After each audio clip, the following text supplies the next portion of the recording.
தமிழகத்தில் மது விற்பனை செய்யும் திட்டம் இல்லை, ஆன்லைன் டெலிவரி மூலம் மது விற்பனை செய்யப்பட உள்ளது என்ற பேச்சு எழுந்த நிலையில் டாஸ்மாக் நிறுவனம் அறிவிப்பு. காவிரி நீர்பிடிப்பு பகுதிகளில் கனமழை எதிரொலியாக ஒகேனக்கலுக்கான நீர்வரத்து அதிகரிப்பு. காவிரி ஆற்றில் 22,000 கன அடி நீர் வந்து கொண்டிருக்கும் நிலையில் பரிசல் இயக்க தடை.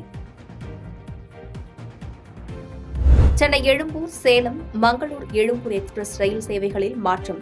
தாம்பரம் ரயில்வே யார்டில் நடைபெறும் பணிகளுக்காக ரயில்வே சேவைகளில் மாற்றம் என தகவல். போதைப்பொருள் வழக்கில் கைது செய்யப்பட்டுள்ள ஜாஃபர் சாதிக்கிடம் வெளிநாட்டு பண பரிவர்த்தனை குறித்து அமலாக்கத்துறையினர் விசாரணை. ஜாஃபர் சாதிக்கை 3 நாட்கள் காவலில் எடுத்துள்ள அதிகாரிகள் நுங்கப்பாக்கம் அலுவலகத்தில் வைத்து விசாரணை. காரைக்குடியில் பட்டுப்புடவை வாங்க அதிகாலையிலேயே குவிந்த பெண்கள்.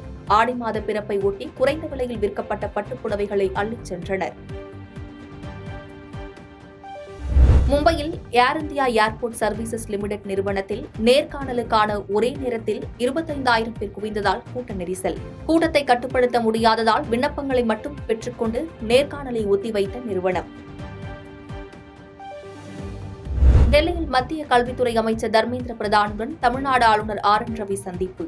நீட் விலக்கு மசோதாவுக்கு ஒப்புதல் கோரி சட்டப்பேரவையில் தீர்மானம் நிறைவேற்றப்பட்ட நிலையில் மத்திய அமைச்சருடன் சந்திப்பு.